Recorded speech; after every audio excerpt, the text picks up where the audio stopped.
जानते हैं कि आज की डेट में इंडिया और चाइना के बीच कोई परमानेंट बॉर्डर एग्जिस्ट ही नहीं करता। पाकिस्तान के साथ हमें इंटरनेशनल बाउंड्री और एलओसी दिखती है, लेकिन चाइना सिर्फ कंफ्यूजन। यही कंफ्यूजन 1962 की वॉर और 2020 गलवान क्लैश तक ले गया।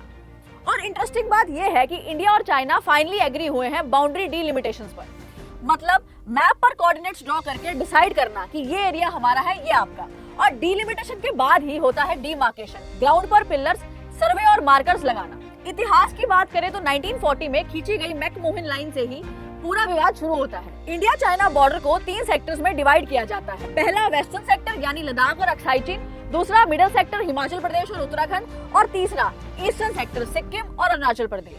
प्रॉब्लम्स ये है कि इन सब पर ओवरलैपिंग क्लेम्स चलते आए हैं। ना तो कोई परमानेंट ट्रीटी है और ना ही प्रॉपर्ली डिमार्केटेड बाउंड्री, सिर्फ एक टेम्पररी अरेंजमेंट है जिसे हम कहते हैं line of actual control.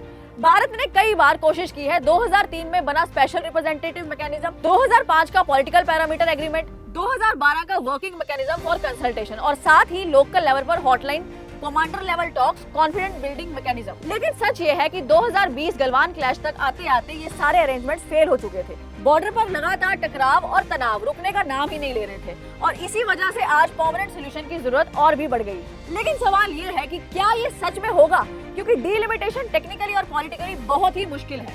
Hard terrain, अलग हिस्टोरिकल क्लेम और सबसे बड़ा डोमेस्टिक पॉलिटिक्स। इमेजिन इंडिया कहे कि अक्साई चीन चाइना का हिस्सा है, बैकलैश कितना होगा।